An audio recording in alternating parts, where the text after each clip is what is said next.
China-backed hackers have breached U.S. internet providers in order to spy on Americans. That's according to the Washington Post. The report says, quote, the unusually aggressive and sophisticated attacks include access to at least 2 major U.S. providers with millions of customers, as well as to several smaller providers. A spokesman with the Chinese embassy denies the allegations. The reporting comes as U.S. National Security Advisor Jake Sullivan is in Beijing as a part of efforts to keep lines of communication open and avoid major conflict between the two nations.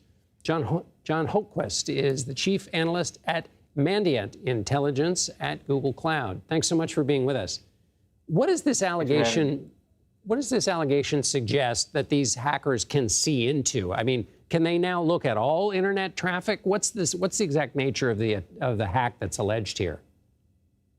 Well, you could use access to ISPs to collect intelligence on a variety of subjects.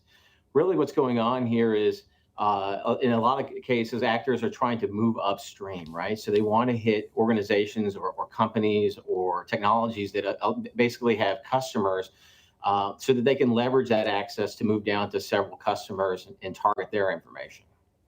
So earlier this year, we reported that Chinese hackers have been targeting U.S. infrastructure for at least 5 years. Is this a distinct operation from that? The group that actually publicized a lot of this research has connected this incident to that group, which is probably best known as Volt Typhoon. That group is particularly, disconcerting because they are targeting critical infrastructure all over the United States, and we believe that they are essentially, it's not necessarily a sort of classic intelligence operation, but really an intelligence operation that's designed to prepare for a disruption. So to prepare for a disruption means they just sort of hang out, and then when the time is right, they sow chaos in critical infrastructure. Exactly. So we can see them in a variety of different organizations, everything from water, rail, power. They're also in telecommunications and several other sectors. And the idea here is that you can't really wait until the last minute to do this sort of thing. You can't just get access when you need access or when something happens. You have to be there in advance. And so they are already trying to gain access to these very sensitive systems in case they need, a contingency appears and they need to disrupt. And so then going back on this allegation about getting access to internet service providers, if they have access to individuals, does that mean they want to take Social Security numbers and checking account passwords and that kind of thing? Is that the level of threat we're talking about here?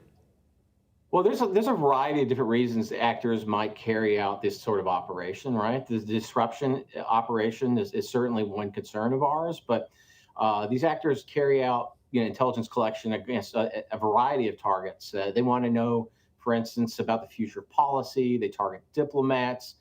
They target the military, the defense industrial base. And even the private sector is targeted, especially in areas of strategic concern like biotechnology and chips, microchips.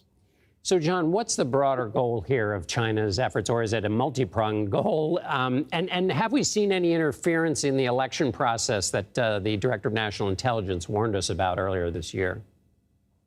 So we can see some election-related content from what I would call, pro-Chinese troll farms. The good news is that even though this activity is going on, it's just not getting picked up, right? You can try to be an influencer, you can set up on social media, but that doesn't mean anybody's going to read the platform, right? And the good news is a lot of this activity is just not being seen, and we are also expecting some more activity, potentially espionage against, we'll say, election-related targets like campaigns and parties. That's something that's actually become quite common. So if you think about these actors, their goal is to look into policy and predict policy for their sponsors. And when elections happen, a lot of policy is getting created at the party level and at the candidate level. So we expect a lot of espionage to actually shift away from government spaces into these party and campaign spaces. John Hultquist with Mandiant Intelligence at Google Cloud. Thank you so much, John. Thank you.